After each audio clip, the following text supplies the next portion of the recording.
川普以為說這是一招把對方的籌碼變成我的籌碼。本來說要封鎖所有的荷姆茲海峽的船艦，我一聽就大笑，我說你怎麼可能做得到？你能靠得近荷姆茲海峽嗎？你不可能太靠近，你會面臨到飛彈或無人機的攻擊。封鎖是什麼意思？要有登临，如果是伊朗籍或巴基斯坦籍從伊朗的港口載滿原油航往中國，你美國怎麼讓他船停下來？然後呢，派小船、軍官登船臨檢，臨檢是什麼？就是油啊，因此不得前往。要返航嗎？還是能把它炸掉？根本做不到。我们要持续的来关心在美伊的这一场战事上面，尤其现在谈判破局之後，川普喊了他要封鎖荷姆茲海峽。另一方面，我們看到2艘美軍的軍艦，它的驅逐艦卻被伊朗的導彈跟無人機鎖定之後，根據伊朗的這邊說法是倉促的撤離了美軍的這個軍艦哦。那另外一方面，我們也會關心到說，這個伊朗的背後是否有其他的勢力在協助，包括了中國提供的肩射飛彈，或者是巴基斯坦的空軍正式的進駐呢？這一場戰事持續的擴大。今天就這些議題，我們會來持續的做關心。好，我們先來看到最新消息，美伊談判撐了20幾個小時，最後破局之後，副總統范斯出來證實，對，到現在雙方還是沒有辦法達成任何的一個協商。尤其現在的重點就是放在伊朗到現在都還是拒絕放棄核計劃，他認為這是雙方目前為止最難溝通的一個地方。而局勢升溫之際，川普也直接翻臉了，他說呢，接下來啊，美軍會全面的封鎖荷姆茲海峽，並且呢，他說他會追獵所有向伊朗支付通行費的船隻。不過呢，伊朗這個伊斯蘭革命衛隊4月12號則是回嗆美國，特別呢，在這個時候他發布了一個影片，可以看到說回嗆的是美國的海軍2艘導彈驅逐艦試圖進入到波斯灣，結果是立刻遭到革命衛隊的導彈無人機鎖定，而且伊朗方面還3度的最後警告說不撤離就會對美軍開火。我們現在來看一下現場的最新畫面。Warship 121, this is Sepang Navy Station. You must alter course and go back to the Indian Ocean immediately.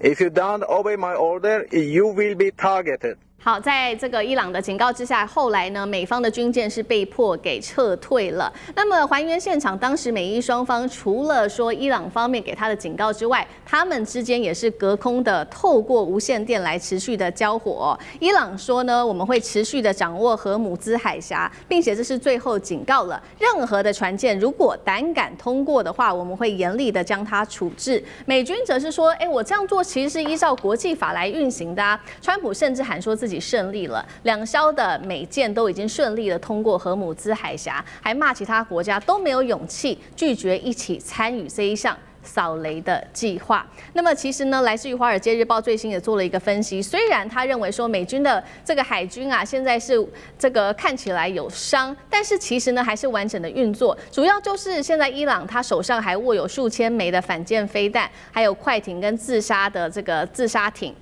讓航道現在看起來還是全面的受到威脅的。另外一方面，除了剛剛船艦受到美軍的船艦受到威脅，我們看到在商船的部分有3艘是超級郵輪試圖通過荷姆茲海峽，但是呢，在收到說美伊的談判破裂的消息傳出之後，2艘是直接就掉頭撤離了。好，今天節目一開始特別請教艦長怎麼看了？美軍這一次驅逐艦是被迫快速撤離荷姆茲海峽的嗎？再來就是面對伊朗手中，我們剛剛特別盤點了他的戰力，數千枚的飛彈、快艇還有自殺艇，美國在這方面還會敢進行掃雷嗎？還是在火力的覆蓋之下硬闖了荷姆茲？艦長怎麼看？如果是被彈道飛彈，或者是被這個無人機它鎖定的話，其實船上是沒有訊號的。那所以其實美軍之所以那個退卻的原因，是因為我們剛剛聽到這個 Channel 16的這一個海事收發機的內容，因為其實美軍無法判斷它是不是即將遭受到攻擊。那最好的方法，也就是按照這個濱海國家的這個驅離就從事。但是我們看到的也就是這個川普他不斷的改變他的想法。我們在之前看到的，也就是他說，核問題沒有解決，也就是在這個伊斯坦馬巴德做的這一個和談，就是美國跟伊朗的和談没有任何的結局之後，然後他說他們終將實現所有的船只都可以進出，但是伊朗呢現在講的就是某個地方可能有水雷，大家就是要特別小心，那只能走那個卡拉拉島的這個航線。那其實呢，他講說其實這個任何非法繳納的通行費的，都將無法在公海上實行那個航行，大家都會認為說他要整個封鎖這一個霍姆茲海峽了。但是我們看到這一個中央司令部，他發布的，其實他講的是不會阻礙船只通過霍姆茲海峽，只會對於進出伊朗的港口或者是沿海地區的船只进行封鎖。那這也就是一個很鮮明的一個表述啊。但是如果說我們看这個進攻的这個現實主義大師啊 Jamil Sherman， 他在禮拜六接受訪問的時候，他說什麼？他說其實美國跟伊朗進行談判就是已經承認失敗了。然後他還說啊，其實現在美國已經意識到升級的這個事態了，其實他們無論想要做什麼事都不會成功，所以他們這樣做。那現在到底在這一個我們看到這個霍姆茲海峽是不是布有水雷？那大家這才會認為這是重中之重嘛。對，如果我們看一下這個霍姆茲海峽的部分啊，其實它在往東這邊阿曼海這邊，或者是往西這邊的這個我們講到這個波斯灣的部分，其實它都存在渦流，也就是當這個水雷到達這個位置的時候，它就會不斷在這邊打轉。那在這一個霍姆茲海峽這邊其實是不會的。那我們一般設定啊，也就是伊朗它會布放的，也就是這種飄雷，因為這種飄雷呢，它飄在水面上面，其實最好布放。而且如果按照我們剛剛所看到的這一個對於波斯灣或者是對於這個霍姆茲海峽的這個海流的這個全年的這個觀測的話，我們就會發現一件事，它只要在岸邊直接布雷，它就直接這個雷就會這樣子慢慢的飄，慢慢的飄到波斯灣裡面，在這個幾個渦流裡面在這邊轉。可是實際上來講，我們現在有看到任何的這個郵輪或者是貨輪被這些水雷攻擊嗎？好像沒有，從來沒有。那其實也就是我們剛剛講的最主要的是飄雷，但是它有沒有可能布放這個細流雷或沉雷呢？那是我們來看這兩種雷它都不適合布放在這一個如果我們用軍事科學來講的話，布放在這個霍姆茲海峽，因為霍姆茲海峽的水深大概是50到100公尺，那這麼深的水深呢，它其實用沉雷，它感應的效果並不好。那現在有說，可能是不是有經過掃雷？但是掃雷還真的不是每一條船都能掃，也不是通過的伯克級驅逐艦就能掃。但是美軍呢，只有這一艘我們講到這個塔爾沙號，它這一個已經在3月底4月初的時候，它通過了這一個新加坡海峽，可能就是前往我們講到霍姆茲海峽。所以到底有沒有水雷，不是由這個伯克級決定，而是會由這個濱海戰鬥艦來進行探掃之後所得到的結果。好，有關於水雷的問題也特別請教楊老師有怎麼看？那另外就是談了半天這個和談，現在看起來好像是沒望了，主要是關鍵在核武問題上嗎？我倒不會說這個談判完全沒望距離4月21號還有一段時間，而且本來這個談判就可能是第一回合、第二回合，剛開始的談判也一定相互試探底線，以及呢彼此在針對程序問題在做就是這樣拉鋸。現在很顯然，我覺得第一點美國的副總統萬斯到達巴基斯坦，這個是伊朗的要求，但萬斯以及川普都知道，萬斯在場就不可能有任何談判的進展。萬斯自己不願意去擔負一個在戰爭之後跟伊朗談判達成協議的一個這種就是責任，因為他有他的政治前途。你任何的協議的達成，川普最後會把他甩鍋給萬斯。那萬斯知道自己絕對不可能軟弱下來，所以呢，幾乎你看見面不到，對不起，連見面都沒有。據說他們在各自不同的房間，是由巴基斯坦中間在做穿梭的，所以不到1天的時間，就等於是離開了這個現場。美國雖然來了300人的這個代表團，伊朗也來了70人，但是那個姿態做出來。可是現在，川普用了一個就是封鎖，而且他又插口，他本來說要封鎖所有的荷姆茲海峽的船艦，我一聽就這個大笑，我說你怎麼可能做得到？你能靠得近荷姆茲海峽嗎？然後馬上軍方就告訴他說，這個做不到。我們現在可以針對就是荷姆茲海峽內部跟外部阿曼灣外的伊朗在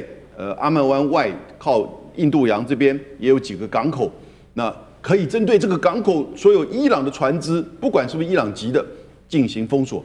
有可能嗎？第一個，你不可能太靠近，你會面臨到飛彈或無人機的攻擊，所以如果這麼大的這個海域，你能做得到封鎖嗎？第二個，封鎖是什麼意思？要有登臨，聯合國海洋法第110條的登臨權，其實是有很大的限制。但是不管法律，你能夠登臨嗎？如果是伊朗的軍艦，這也許就已經會產生危險。就算伊朗沒有軍艦，不是軍艦，如果是伊朗籍或巴基斯坦籍從伊朗的港口載滿原油航往中國，你美國怎麼讓他船停下來？然後呢，派小船、軍官登船臨檢，臨檢什麼？就是油啊。因此不得遣返，不得前往，要返航嗎？還是能把它炸掉？你根本做不到。講句實在話，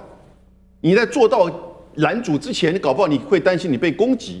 所以，我們從今天晚上10點來看吧。那本來川普以為說這是一招把對方的籌碼變成我的籌碼，你不是封鎖荷姆茲海峽嗎？我反封鎖你。但結果呢，他不得不退後，然後呢，封鎖所謂的伊朗的船艦。他以為說這樣子可以斬斷伊朗的石油支出、經濟的這個收入。但是伊朗有很多陸上的管線，從巴基斯坦陸上管線出口到中國、出口到日本，可不可以？為什麼不可以？所以有太多的因應的這種方式。現在我是覺得，川普基本上在想要扭轉對他不利的情勢，因為伊朗說美國提了3項無理的要求。第一個，川普要求伊朗把荷姆茲海峽的收益對分，再分贓。對。第二個，他要求你所有的現在已經擁有的440公斤的濃縮鈾全部運出來。第三個，未來20年不可以再發展濃縮鈾。人家濃縮鈾做核電廠有什麼不可以？今天誰被打輸啊？不是伊朗軍事投降，是你美國要求停火耶。我覺得這個情況對川普越來越不利。但是呢，他絕對沒有任何的膽量敢去把戰爭升級，因為他如果要升級，老早就打。現在怎麼會在這個時候呢，去透過這樣子一個封鎖把戰爭升級呢？他其實是在希望轉換籌碼，希望下一階第2輪談判的時候對他有利。但第2輪談判呢，萬事就不會再去了，那可能就透過巴基斯坦直接的再進一步穿梭傳話了。好，這一次我們看到美伊的和談還是沒有任何的結果。這個關鍵點我們剛剛說了非常多，除了這個荷姆茲海峽雙方都說自己掌握荷姆茲海峽之外，就是核武的問題，現在雙方還是沒有辦法針對這個問題達成任何的一點共識。那另外一方面，其實呢，伊朗背後現在還被指說有許多的國家在為他們撐腰，除了中國大陸之外，還有巴基斯坦跟我們談了非常久的，包括了俄羅斯等等。那我們來統計一下最新收到的情報，這邊指出了這幾個國家確實是不是真的有在提供各種的軍事援助呢？先來看到《紐約時報》說的，中國可能現在有提供的是包括它的肩射飛彈，還有軍用物資來幫助伊朗做防空的能力。再來還有提供的是包括了化學物質、燃料跟零件，之前我們也談過，還提供了飛彈的原物料等等。再來，中國這一次跟巴基斯坦舉行的這一場這個叫海洋衛士的演訓，他們把054A 中國的054A 跟這個巴基斯坦的軍艦都開到阿拉伯海了，是在幫伊朗有點示威的意味嗎？那川普也正式警告中國，如果說持續的援助伊朗的話，會對中國加徵50%的關稅。再來俄羅斯方面了，他持續的提供這個情報、衛星情報嗎？再來巴基斯坦的空軍則是進駐到中東地區去了，這個為區域局勢再加一道安全鎖嗎？這幾個國家是否有加入這個戰爭，在這當中幫助伊朗？那玉軍怎麼看？對於美國來說，現在他陷入一個這個可以說是困局啊，囚徒的困局。那因為伊朗他在現在這個12一馬回政權，它一直以來都是一個政教共治的一個政權啊。那這個政權它其實有非常濃厚的這個可以說是共產主義的裡面啊，所以我們並不意外說中國或者是俄羅斯提供這個政權它一些幫助。那在中東這個一直以來都有大國的博弈，對，那伊朗呢，它一直都是這個可以說就是這40年來這個政權可以說是跟這個美國或者是說以這個西方國家主要的他們去做一個對峙嘛，所以這個其實不是今天才有的一個現象。那甚至它現在可能還變成這個烏克蘭戰爭的一個延伸啊，就是你對於美國以外的這些大國來說，它是一個延長博弈，所以它是一個成本非常低、收益非常高啊。你如果是把它當買賣股票或做期貨來看的話，它就是這種做空的概念是啊。在我等於是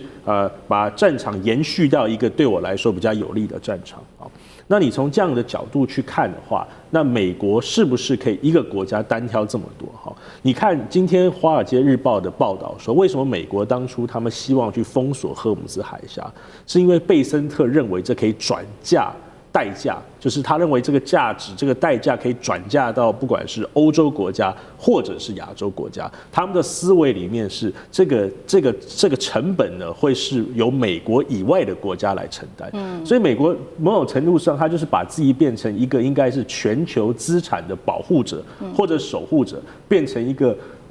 對沖基金的一個經理人的概念，就他把自己做小了，他本來應該是莊家的，他把自己變成下來變成一個博弈的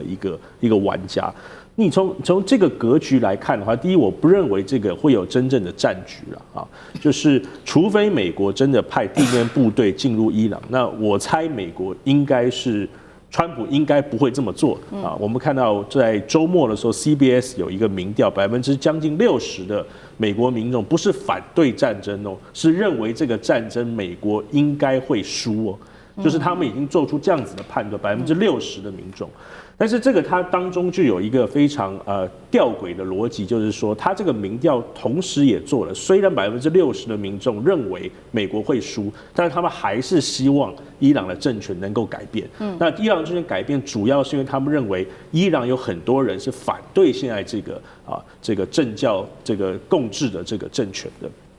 在這個情況底下。川普他自己國內的失火，就是他很多 MAGA 的民眾對他的這個不支持，他如何跟奈廷亞胡在他們的這個合作的項目上繼續的延遲？因為我們看到目前為止沒有看到他跟奈廷亞胡之間好像有分手，他們兩個還是緊緊的在一起。是啊，所以如果美國接下來繼續的這麼做，我相信很多其他的大國，中國、俄羅斯會間接的去支持伊朗，去延伸這個戰權。那對美國來說，在國際上，或者是說接下來不管是英國國王去訪美，或者是川普訪中，他都會把自己手上的牌全部打光。我們今天大戰線節目一開始呢，仍然是要先聚焦到中東的戰場，因為大家都知道啊，這陣子呢，美以是展開了這個2週的停火協議啊，大家看到了一絲轉機。但是這裡頭究竟是真的要尋求和平，還是有一些障眼法呢？我們陸續帶大家來展開。因為正當各界都原本以為我們這個2週時間可以來切磋一下，可以來談一下的這個時機點呢，好像可以開始降溫了。但是這個協議生效不到24小時以色列沒有不甩這個停火協議，它是持續的發動大規模的空襲，而且是對黎巴嫩目前我們看到傳說的消息是，不止對首都貝魯特，包括了卡貝谷地到南部的領土等等，是連轟了100個地點，也造成了這個250人的犧牲，而且這個犧牲的人數不一定都是真主黨或者是軍事人員很多都是平民老百姓，所以這個背後呢也是有蠻多這個正義性的問題包含醫療機構啦。黎巴嫩現在真的都被打到無法使用，感覺就是一個人間煉土、一個煉獄的感覺。好，納坦雅胡他怎麼說？他說黎巴嫩因為不在這次的停火範圍內，所以以軍是不打算鬆手的。他說以色列軍隊的手指頭呢是始終扣在扳機上的，意思就是隨時可能會重返戰鬥。所以美以停火，但是以色列態度這麼持續強烈，也讓川普的態度也必須要跟着強硬起來。他剛才呢就說了，這個持續警告，如果伊朗膽敢破壞協議的話呢，將會面對美國這個即將發動一場前所規模沒有看過這樣如此大規模的展開。如果伊朗敢違約的話，可能就在後面等着他們，感覺就是要幫腔納坦雅胡。所以我們看到前段時間，美軍已經是明顯想要讓這個事態降溫了，因為現在美國國內已經為這件事情燒成一團亂。但川普也想找個台階，好終結戰爭。但是以色列這個小老弟不讓老大哥離開，持續的搞事，持續的對黎巴嫩真主黨甚至是伊朗的一些勢力來發動進攻，所以感覺他現在是一個這個彈劾的破壞者。不把整個什葉派的極端勢力給鏟除，感覺以色列是睡不着覺的，絕不罷休。所以我們現在感覺是，川普他能夠約束到納坦雅胡嗎？究竟這個停火是美國說了算，還是以色列說了算？感覺角色已經有點對調了。那麼以色列會不會成為美國現在戰略風險最高的一個不確定性的一個棋子呢？還有，讓川普的民調害群之馬就是納坦雅胡，要不要背這個鍋？來，教授。川普有要約束內塔尼亞胡嗎？我的觀察是沒有要約束內塔尼亞胡，因為川普他想達成跟伊朗的協議，他還是需要以色列同意、以色列支持，他達成跟伊朗的戰火協議。對，對於川普來講，他搞的是兩面手法，他跟伊朗說，這是我跟你之間的停火，協議來談判，但是伊朗透過調解方，也就是巴基斯坦這邊有非常明確的證據顯示，非常明確哦，這個證據顯示，這個停火是含黎巴嫩跟其他地方，是，因為我們看到巴基斯坦的總理把他們的電文已經公布了，對，這個電文裡面公布裡面就是伊朗他們提出來的條件，那也就是除了跟伊朗的停火以外，黎巴嫩含在內，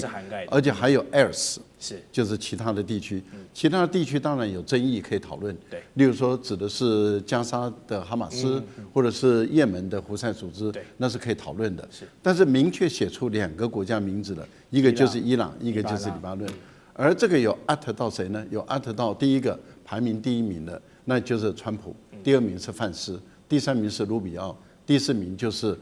這個中東特使，所以4個人都有被通知到，他們也都沒有表達不同意的意見，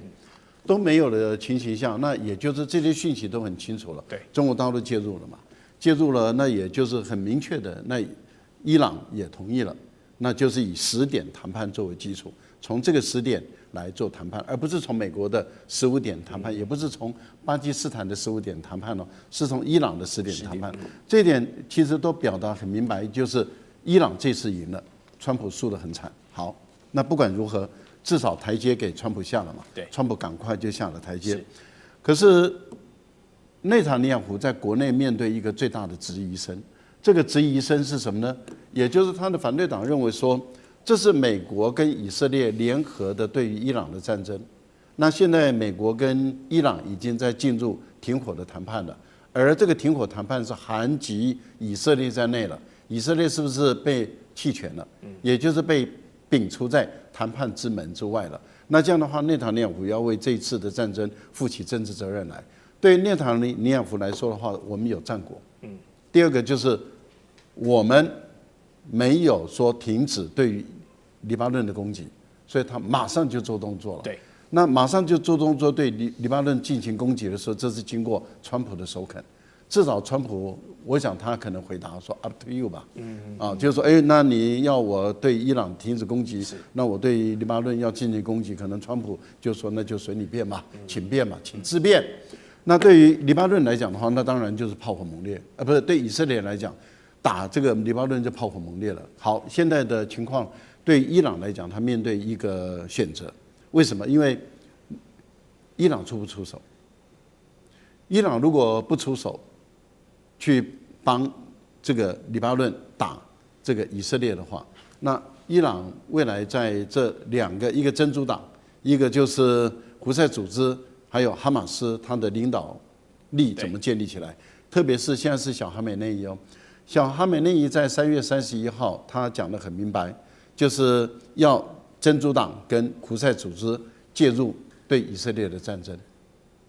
所以4月1號的時候，這3個地方同時對以色列進行猛烈的攻擊，這代表什麼？小哈美內伊的影響力，他的命令給予這2個國家跟地區嘛。好，現在的情況就是，如果黎巴嫩挨打了，而伊朗並沒有攻擊這個以色列的話，那伊朗怎麼向真主黨交代？這是第一個問題。好，可是如果伊朗攻擊了這個以色列的話，那美國怎麼辦？美國要不要幫助以色列跟伊朗戰爭？如果美國幫助以色列跟伊朗戰爭，美國就是一個撕毀談判的人嘛，因為當初談好的是美國跟伊朗停火嘛。对。但是沒有談說美國跟以色列打的話，美國要介入跟伊朗的打仗啊。當初的10點協議跟停火協議沒有談到這一點啊，那你美國怎麼辦？所以我個人認為，如果我是小哈梅內伊，我一定是攻擊以色列。我攻擊以色列以後，我來看你美國要不要撕毀合約。如果你美國撕毀合約呢，破壞停火的協議的人就是你川普。可是我覺得伊朗的反應太慢，伊朗反應慢，所以才讓川普又有空間在威脅了嘛。說如果你怎麼樣，那我就對你們怎麼樣。那這個就是因為伊朗的反應不夠快。伊朗反應如果夠快的話，今天就讓你川普的嘴巴開不了口，因為你怎麼辦？挑戰你美以了，不是美以之間的關係。是，好，沒錯，這個以色列因為現在仗着自己在這個合約的排除之外呢，它可以持續。感覺好像川普給了他一個綠燈，繼續對黎巴嫩愛怎麼打就怎麼打，也是成為現在這個2週裡面最大的一個變數。我們繼續來看弔詭的是呢，就連美國自家人副總統范斯，他都認為這個協議其實是一個非常脆弱的停火。那軍方的高層凱恩也警告，這停火只是暫時終止的，美軍也是隨時可能重新再戰。那另一方面，伊朗也提及了，如果這個協議隨時破局的話呢，他們的武裝部隊一樣。跟你剛才納坦雅胡講的一樣，我們的軍人這個手呢還是扣在扳機上，隨時可以跟你來拼個輸贏的感覺。好，大家都還不願意徹底放下武器，可見現在停火背後呢還是有很多的爾虞我詐，畢竟這是戰爭嘛，兵不厭詐。那此刻川普呢怎麼辦？他又丟出了他最愛的關稅牌，他說威脅要對所有援助伊朗武器的國家呢加徵50%的關稅，那想用經濟手段來封鎖現在伊朗的軍事補給。我想問李將軍，你認為美以雙方這個短暫停火能夠維持多久？好，如果這真的只是一個短暫的停火，大家一個緩兵之計，那挺伊朗的中國跟俄羅斯呢，他們會怕這樣的50%的關稅而縮手嗎？那如果真的這陣子這個協議破局了，伊朗獲得這個短暫的空間，你覺得這段時間他們最該補的武器跟軍需品是什麼？首先我認為中國在這場戰爭裡面，這40天。我們看到伊朗所使用武器，沒有一樣是中國提供的武器，所以我認為中國並沒有提供武器給伊朗了。那之後來講，也不會再提供武器給伊朗，因為中國現在很明顯的是站在一個這種客觀的公道伯的立場，在做調停。如果他本人是調停的角色，如果這時候他去提供武器給伊朗，這個破壞了自己這個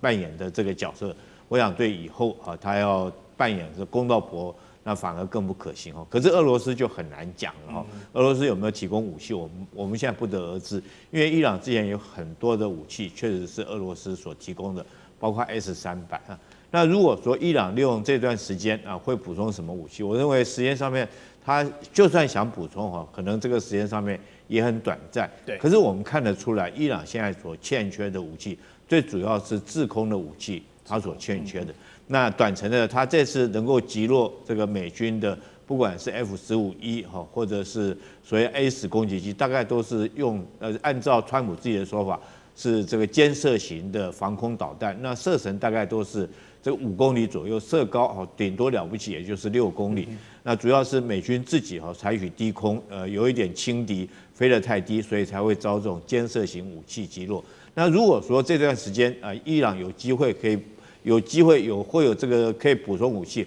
我認為他現在最欠缺的反而是制空的武器。他可能沒有空軍的飛機，可是他是不是可以利用這機會跟俄羅斯那邊獲得俄羅斯所提供的 S-300哈等等這款武器？我覺得這是他最需要的。那之所以這場在目前停戰哈的這個結果會多少？我認為停戰時間不會多久哈。別人可能認為是停戰，但是我認為這時候雙方正在裝彈夾的時候，這個就像是作戰的時候，你這個子彈打光了，一個彈夾子彈打光，你要重新裝填彈夾。是，那這個時間是不是這個時候，尤其是說美國的可能性更高？我舉個例子來講哈，譬如說美國，我們知道它對這個伊朗所發射的攻擊型的導彈，大部分都是戰斧型巡弋導彈哈，或者JASSM 這2款是這個攻擊型的導彈。那防禦型的大概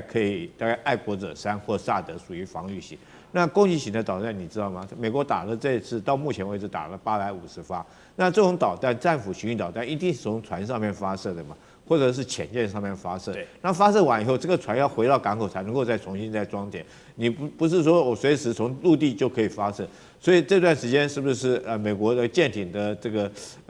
戰斧已經發射光了？好，它必須要靠港重新再裝填。那另外第2個，我們看到這個 JASSM 也是一樣哈，它這個空射型導彈，現在它整個庫存大概只剩下450枚左右哈，從戰前的2000枚到現在450枚，可見的美國已經不足了。那按照媒體的說法，它這批導彈最多只能在做17架次的攻擊，所以說我認為美國這個極可能在這段時間是在做彈藥的補充，等它補充完以後哈，布希號也到達戰場之後，可能這场戰爭哈又會重啟戰火的可能性是很高的。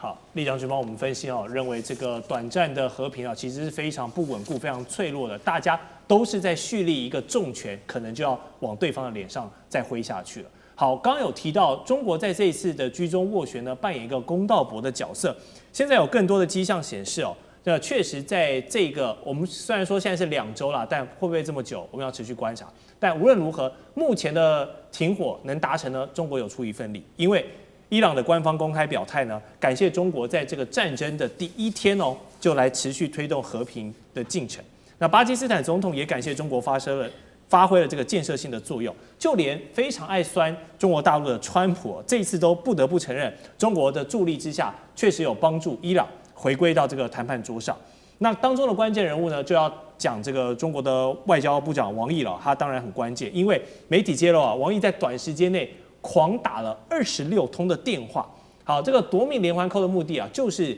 各方協調，因為其實要談的不只是2個主事國，還有很多周邊的一些其他國家來共同交涉，然後濃縮出了他認為能夠穩定中東，或者中方立場認為能夠穩定中東的5點倡議。王老師，我想問你，怎麼看王毅這個奪命連環扣26通肯定是打給很多人了。那穿針引線促成這個和平的契機，還有當美國這個主事者最愛扮演世界老大這個主事者，現在也深入到這個戰爭的泥潭裡面的話，現在是不是世界警察的角色好像變成有點是中國大陸了？川普覺得他才是世界警察了哈。那而且川普認為伊朗之所以願意答應停火，是因為中國大陸的促使。那王毅沒有狂打了哈，這個形容有一點誇張，因為戰爭其實打了很久。他是打了相當多電話。最早我記得他是跟埃及的外交部長，然後呢，沙烏地阿拉伯都表達說他要派中東特使。所以如果我們把中東特使應該叫翟瑞，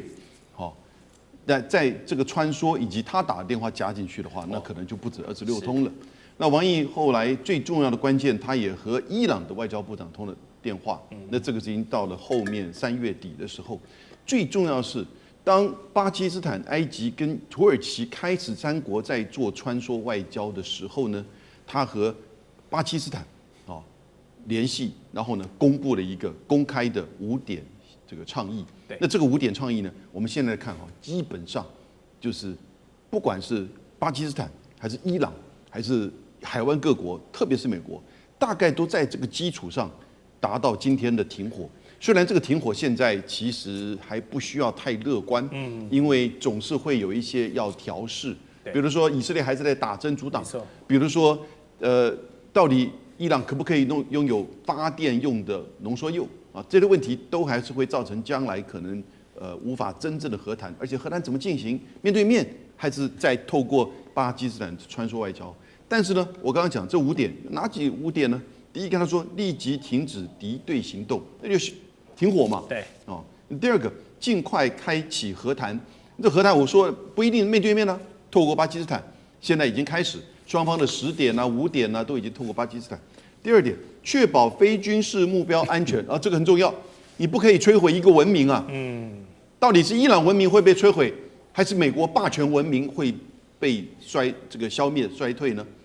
所以當川普講摧毀一個文明的時候，這個就很緊張，大家都在責怪。所以你不可以去針對非軍事目標，也就是針對所謂能源的這些攻擊，確保航道安全，那這個很確定的。第5個，確保聯合國憲章的首要地位，那就是基本的國際秩序跟國際法的架構。那後來在聯合國的時候呢，巴林想要通過一個法案，說用軍事的方式來去維護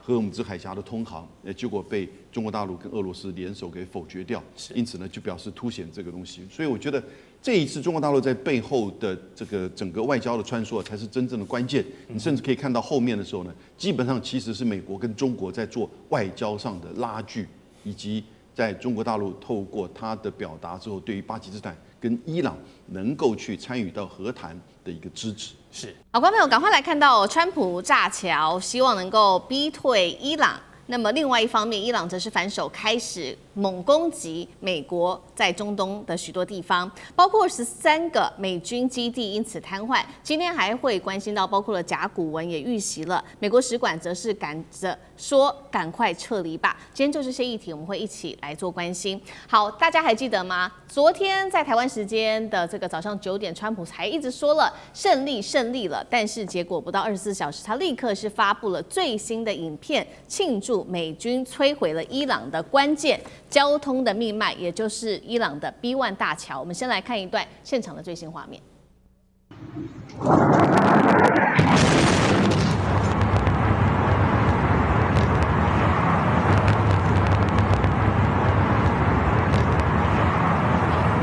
大攻擊其實已經造成了8位平民死亡，還有95個人受傷。這當中受難的幾乎都是無辜的平民。川普說了，他的目標接下來還包括了能源設施、民生基礎設施，甚至整個國家的這個體系，他都要把它全面毀滅，來逼對手投降。但是伊朗有投降嗎？現在看起來根本完全沒有退縮，而且是持續的火力全開。伊朗的軍方放話了，他們會打到底，堅持戰鬥到底，直到美國跟以色列投降為止。而且攻勢接下來只會更猛烈、更廣，而且更強。伊朗確實如他所喊的，說到做到了。我們看到剛剛收到的最新消息，衛星照片曝光了伊朗連襲美軍基地，包括了美軍的薩德系統、雷達、E3預警機都被炸毀，殘骸也最新曝光了。另外一方面，我們也來看到伊朗這個系統性的攻擊，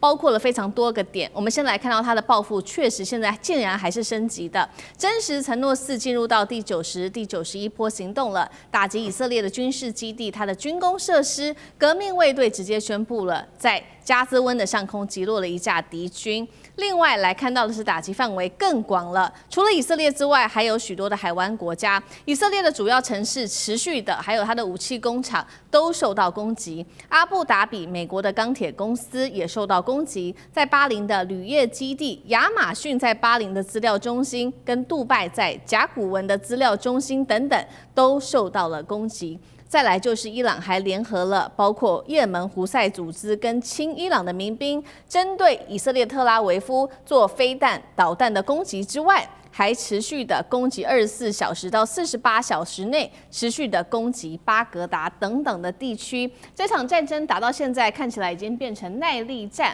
還有民族韌性的對決了嗎？美國的攔截戰果現在看起來也不如以往這麼的有效了。防空系統有沒有出現漏洞？將軍怎麼看？第一個，如果說是川普按照他昨天的台灣時間，昨天早上9點鐘，他說要將伊朗這個炸回石器時代哈，就我認為他這次去炸這個橋的動作，確實是有這種企圖，但是我覺得就像是這個有一種無賴的打法哈。你有本事的話，就對軍事目標來實施攻擊嘛。那打到現在，他號稱打了13000個軍事目標，這是川普所講的。但是打了13000個目標，我認為說到現在為止，我們看到伊朗就在昨天哈，他這個演講完之後20分鐘，立刻對以色列發射200枚的重型導彈，還有400架的無人機的攻擊，很明顯的打臉川普。那我覺得川普這個老臉無光了哈，這個你自己講了，打了13000個目標之後，就沒想到伊朗的反擊力道還這麼大，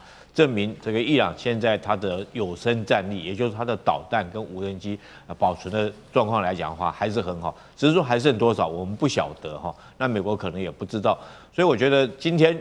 川普去炸這個橋，有一點像是誣賴哈，就我打不到你軍事目標，我就拿你民間的目標來出氣。我打大人打不過，我就打小孩子出气。我軍隊打不贏你軍隊哈，我就拿老百姓的民用設施來出气。當然，我相信哦，在这種狀況之下，伊朗一定會對等的報復。我們看到伊朗哈，大概現在就是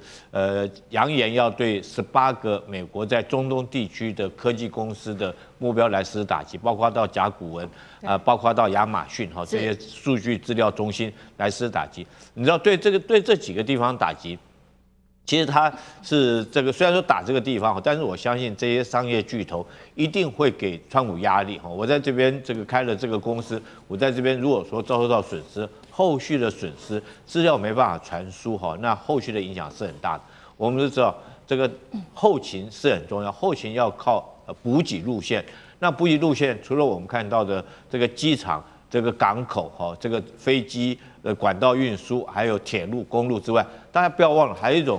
一種路也很重要，就是網絡運輸也很重要。這時候，如果說是美國在中東地區科技巨頭的這些網絡都遭受到損失的話，我相信不只是海灣的國家會遭受到損失，甚至於包括到美國自己在這個地方的商業的利益也會遭受到很大損失。那現在這場戰爭很明顯已經變成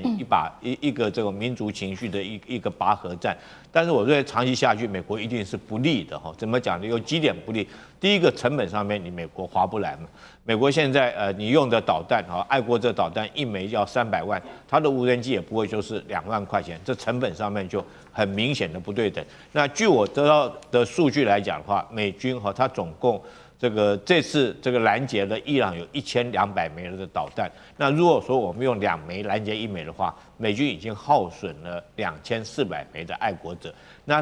它1年可以生產600枚，這是大家都知道的數據。也就是說，它4年之後才可以完成它的庫存補充。那薩德這個火箭也是一樣，薩德的飛彈目前來講，美國1年可以大概生產100枚，但數據來講，它大概已經打了500枚的導彈，那也就是5年之後才能夠補充完畢。這是防禦型的。那攻擊型的就是戰斧型巡弋導彈，目前得到的數據是，美國用戰斧巡弋導彈實施攻擊，大概用了850枚的戰斧型巡弋導彈。那美國目前有的這個戰斧型巡弋導彈可以用的，它當年總共生產了9000多枚。可是因為這個導彈必須要隨時保持更新這個維修，你才能夠隨時保持在可用狀態。它堪用的數據是3900枚，也就有1/4的戰斧型巡弋導彈已經這個對伊朗已經發動攻擊，已經使用完了。那如果後續要補充的話，可能很長一段時間。但是我特別要強調，戰斧型巡弋導彈比愛國者還更糟糕，因為戰斧型巡弋導彈是從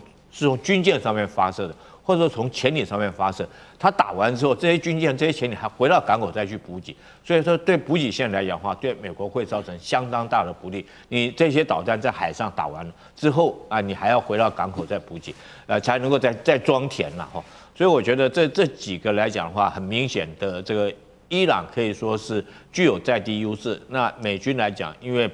補給線拉得很長，對他來講長期如果說形成一個長期消耗戰，對美國來講還是不利的。好，我們現在看到這一場戰爭，其實已經拖累了美國它的整體戰力，不管是這個防禦型的武器庫存吃緊之外，攻擊型的武器同樣是數量面臨到巨大的壓力。那在這樣的情況之下，海灣國家對於美國的信任度會不會有所下降呢？等一下，請張將軍帶我們看。包括了現在美國駐巴格達的大使館已經開始發布了最緊急的通報了，說美國公民、企業還有外交設施，所有的能源、飯店、機場，所有的人員趕快撤離吧，甚至是連伊拉克的政府機構、平民都可能受到波及。而最新消息包括了现在在中東波灣地區呢，許多的科技業。政府已經要求在這邊美國的科技業者居家辦公，有許多家的企業已經發出了這樣子的一個最新公告。另外，在來自於《紐約時報》最新的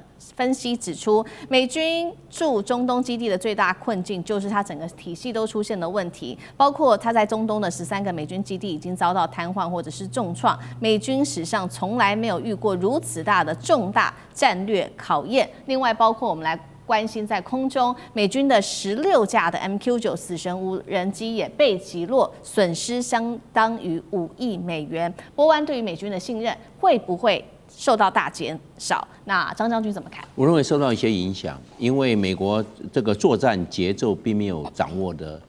很好，整個的這個作戰的外溢，那換句話說，他的戰略判斷是有問題的。他本來打4天，結果打了1個多月，而且在現在為止還沒有看出要結束的跡象。那換句話說，美國對這一場戰爭的控制上面，還有他整個計劃的實施，都產生了很大的問題。他說，首先他的這個戰略情報，我認為出了很大問題。他說有90%的伊朗的軍事力量已經被摧毀，就伊朗的真實承諾一波一波還源源不斷、源源不絕。換句話說，川普所得到的戰略情報出了非常大的問題，過度樂觀。那下面呢，都是報喜不報憂，蒙蔽了川普，讓川普做出了錯誤的戰略判斷，下錯了戰略決心。那現在不知道怎麼辦，要打回石器時代，除了打核戰能打回石器時代，打傳統戰爭，美國是沒有辦法把伊朗打回石器時代的。那現在來看呢，這個政治信用會影響到，為什麼？因為美國連一個小小的荷姆斯海峽都沒辦法打通，荷姆斯海峽最窄的地方33公里，你都沒辦法保證開放，都要讓伊朗坐收過路費。那換句話說，伊朗在這方面是有底氣的，你美國沒辦法，美國敢不敢派飛彈驅逐艦去護航？不敢，因為伊朗就算沒有海軍，但是他有地對艦的反艦巡弋飛彈，他怕一擊中2枚，這艘飛彈巡洋艦就要沉了。所以美國不敢，到現在為止不敢護航荷姆斯海峽的油輪通過，那就讓伊朗得逞了。伊朗就抓了這個戰略水道，我坐收過路費、通行費，你們要給我繳，按照噸位，按照跟我的亲疏遠近的國際關係，大家來談。現在反而變成伊朗占上風，反而不是美國。美國一直後來要甩鍋給英國，甩鍋給德國，甩鍋給法國，你們自己來護航。你看看，美國竟然有駐軍，法國、意大利、德國，他在中東沒有駐軍嘛，只有武官而已，沒有駐軍啊。你現在甩鍋給他們，自己沒辦法。這美國已經分身乏術了，就是所以他的政治信用受到動搖。那現在最重要的是，其他國家都認為美國過度挺以色列。美國挺以色列的話，那你現在中東國家會不會有看？你就是挺以色列打仗啊！你現在被打那麼慘，你有沒有辦法做戰場的控制？你有點感覺到失控的感覺。為什麼？因為你的戰損非常嚴重。因為伊朗一直打他的美國這些三高科技的打，你看，包括雅虎，包括 Intel， 對，也包括亞馬遜，高科技打。第二個，我們所講到的高架，你注意看，他寫的高架的目標打。第三個，這個重要的指揮中心，你包含它的這個核子能的研究中心，包含以色列的國防軍的總司令部，你看都打這個，好像高作戰價值的哎，他是來打高科技高架的嘞，所以他打三高。那這樣的，伊朗以簡易的武器來打高架的，變成事半，這是功倍啊！所以美國在這方面整個作戰節奏並沒有掌握好，它的反導系統跟關通系統都被以色列遭受不同程度的破壞，讓美國在這一方面的反應還有後續戰力的發揮都受到了非常大的挫折。好，美國的情報現在得知情報的效果不佳，那反倒是我們看到伊朗現在實施的精準打擊，都是打這些將軍提到的這些高價值的目標。那包括使用飛彈之外，還有包括了無人機。現在傳出來說，尤其這些無人機可以源源不絕，就是因為它的零件來自於中國大陸跟香港等等的企業嗎？而且在運送的過程當中，其實會經過很多的地方，包括了土耳其、印度，還有中亞地區、越南、哥斯大黎加等等，甚至是阿聯酋，代表換句話說，已經變成了一場全球供應鏈戰，讓伊朗可以這樣子打持久戰嗎？再來就是說，媒體也點出了伊朗它其他的重要5大的底牌當中，包括第一個，它是低成本武器消耗高端的裝備；第二個，確實民主國家嘛，川普現在面臨的就是政治的壓力，其中選舉跟彈劾的風險；再來就是民族主義革命衛队的意志堅強；再來是第4個，地下分散的軍工體系，讓伊朗有源源不絕的導彈；跟最後一個，伊朗擁有上百座分散電廠，可以確保他們的軍工跟民生。這些原因，所以提升了伊朗在這個戰場上面可以如此的持久嗎？尚志哥怎麼看？伊朗的無人機實力其實從俄烏戰爭的時候就知道了，因為他當時供應俄羅斯、支援俄羅斯的無人機。但究竟實力有多強，在這次美以伊戰爭，大家就會看得比較清楚。那從2月底開戰以來，現在統計大概伊朗盤點一下，大概打了3600多架，甚至更多，大概4000架左右無人機。而且現在伊朗的海空軍被打殘了之後，就是靠他們導彈跟無人機才有攻擊力，特別是攻擊美軍基地，把美軍基地就打得死去活來。好，現在其實大家盤點打了這麼多架，但是伊朗到底手上有多少架無人機？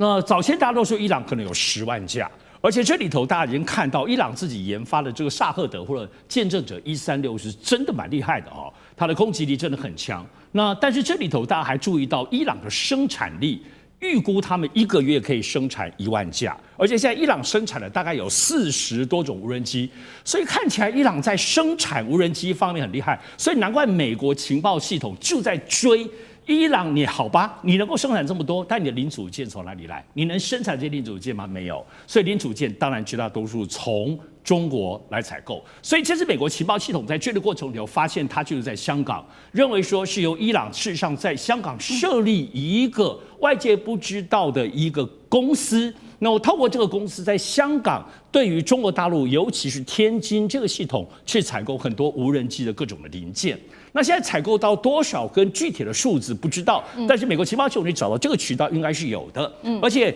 這個渠道當中可能採購，你說中國大陸要出口這麼多，當然中國大陸都知道了，無人機現在無論是整機的市場消費的像大疆都佔了全世界70%以上，那零組件更是不在話下了，什麼都有。那現在無人機我們看伊朗是自己採購零組件，自己組裝，自己來研發。量這麼大，你說中國大陸包括官方軍方會不知道嗎？所以這裡有個微妙性，現在是美國情報系統還在繼續在調查。但我們知道，其實在香港採購完之後，回到了伊朗。那麼伊朗現在自己本身主要有3大，包括航空無人機的製造系統，包括了見證者航空、盛傳航空跟伊朗的